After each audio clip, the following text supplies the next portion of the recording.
Hey everyone, in today's video I'm going to show you how to whistle loud without using your fingers. Now this method of whistling can come in really handy if your hands are occupied, you're at a sports game and you're clapping, or you're holding a beer and you just don't have your fingers available. This is a great method. And I'm going to show you how to do it in 3 simple steps. Okay, step number 1 is to pull your bottom lip tight against your bottom row of your teeth.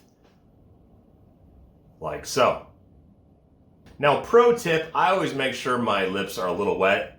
I lick them a little bit because, as you're pulling them back, especially when you're practicing this method of whistling, if your lips are dry, they can crack over time and it just is unpleasant.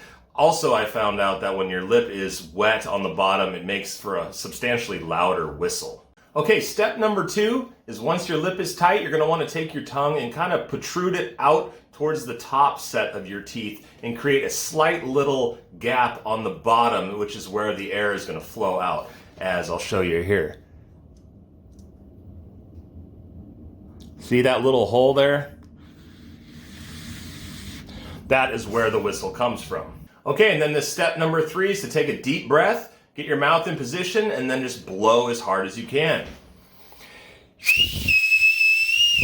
Now, because everyone's mouths are different in size and your tongues are different in size, you're going to have to practice what works best for you. I recommend getting your lip tight, getting your tongue in position, and then just kind of moving it back and forth till you can hear it start to whistle, like so.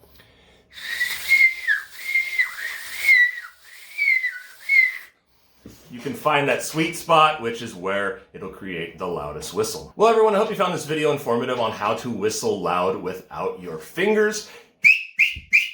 It's really a nice little skill to have, especially, again, if your hands are occupied. I use this whistle a lot in a variety of situations. If I'm at concerts or I'm, at the dog park with my dog and I need to get their attention, it comes in really handy. So if you found this video informative, please give it a like. Again, it's going to take some practice. Don't get discouraged if it doesn't work right away. Just, like I said, roll your tongue back and forth. You'll hear it when you're hitting that sweet spot, and just practice it. So hope you, again, found this video informative. Please give it a like, comment below, and we'll see you in the next video. Bye.